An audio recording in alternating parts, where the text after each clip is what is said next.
Hi friends, Shanmugam Bharani சீரியலில் ஒரு அட்டகாசமான எபிசோட் பற்றி தான் இந்த வீடியோவில் பார்க்க போகிறோம். அதுக்கு முன்னாடி நம்ம சேனலை சப்ஸ்கிரைப் பண்ணாதவங்க கீழே இருக்கிற சப்ஸ்கிரைப் பண்ண கிளிக் பண்ணிவிட்டு பக்கத்தில் இருக்கிற பெல் பட்டனையும் கிளிக் பண்ணிடுங்க. சரி, வாங்க வீடியோக்குள்ளே போகலாம். இந்த எபிசோட் எப்படி ஸ்டார்ட் ஆகுதுன்னா, நம்ம இசக்கியோட கடையை தான் காமிக்கிறாங்க. அங்கே பார்த்தோன்னா நம்ம முத்துப்பாண்டி நின்று ரொம்ப சந்தோஷமாக பேசிகிட்டு இருக்காங்க.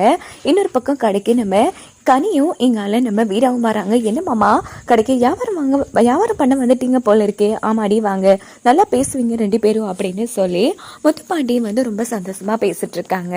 இன்னொரு பக்கம் பார்த்தோம்னா நம்ம பரணி இருக்கிற அந்த கிளினிக்கு நம்ம வெங்கடேஷ் வராங்க.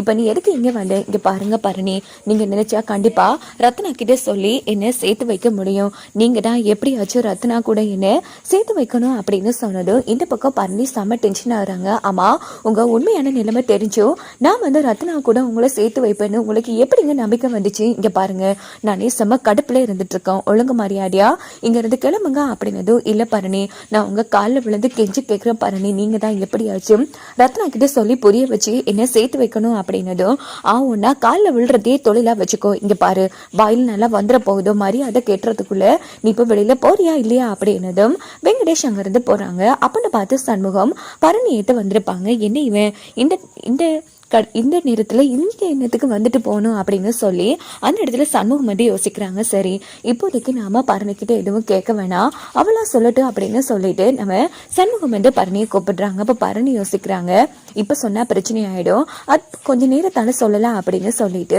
பரணியும் சண்முகத்தோட கிளம்பி வீட்டுக்கு வராங்க.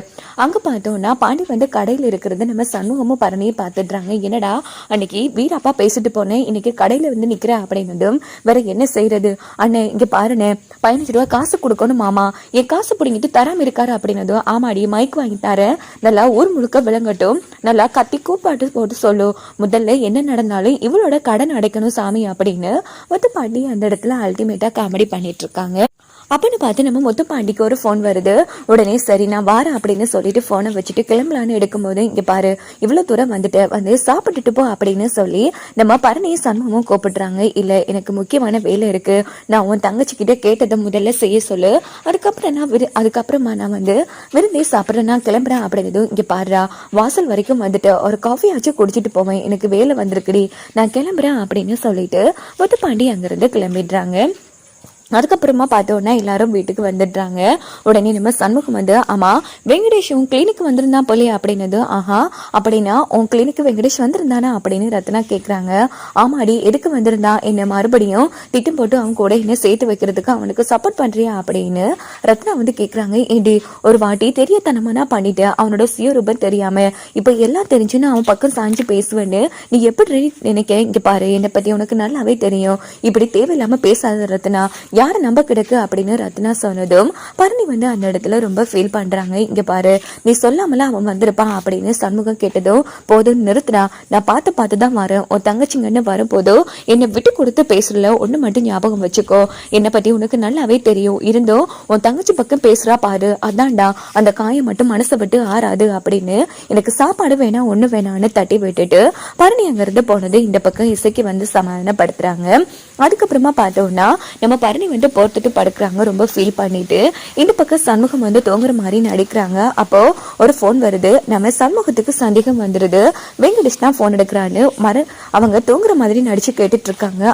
சொல்லுங்க வெங்கடேஷ், நாளைக்கு காலையில 5 மணிக்கு வாங்க அப்படின்னு போனை வச்சுட்டு, டேய் சண்முகம், நீ கண் முழிச்சிட்டு தான் இருக்குன்னு எனக்கு தெரியும், தூங்கையில ஒழுங்கா எழுந்துடா அப்படின்னதும் மறுபடியும் தூங்கிட்டே இருக்கிற மாதிரி நடிக்கிறாங்க. உடனே தலையணில அடிக்கிறாங்க. டேய், நீ நான் தலையணில அடிச்சு எழும்பாம இருக்க பாரு, அப்பவே கண்டுபிடிச்சிட்டேன்டா, நீ தூங்கவே இல்லை, டே சண்முகம் உன் மேல கருப்பா அப்படின்னதும், ஐயோ எங்கடி அப்படின்னு கேக்குறாங்கன்னு நினைச்சேன், என்ன நான் இந்த வெங்கடேஷனோட பேசுவேன்னு தானே மறந்து கேக்குறேன், இங்க பாரு உனக்கு சந்தேகம்டா, அதான் இப்படி எல்லாம் பண்ற அப்படின்னது எனக்கு நல்ல சந்தேகம், இங்க பாரு நான் பேசினது என்னோட பேஷண்ட் வெங்கடேஷ கூட அப்படின்னதும், அதெல்லாம் ஒன்றும் இல்லை, பாத்தியா மறைக்கிறேன் அப்படின்னு நம்ம பரணி சொன்னது. என்ன நான் மறைக்கிறேன்னா, இங்கே பாரு, வெங்கடேஷ் கிளினிக் அந்த டைம் என்கிட்ட சொல்லியிருக்கலாம்ல, வீட்டை நாங்கள் கேட்டதுக்கு அப்புறமா தானே நீ சொன்ன அப்படின்னு சண்முகம் சொன்னது. ஏண்டா நீ மறைக்கிறத மறைச்சிட்டு இப்போ நான் மறைச்சு என்ன இதுண்டு என்ன கேள்வி கேட்டுட்டு இருக்கே அப்படின்னு நம்ம பரணி சண்முகம் கூட சண்டை போட்டுட்டு தூங்குறாங்க. சரி, காலையில நாம சமாதானப்படுத்தலாம் அப்படின்னுட்டு சமூகமும் படுத்து தூங்கிடுறாங்க.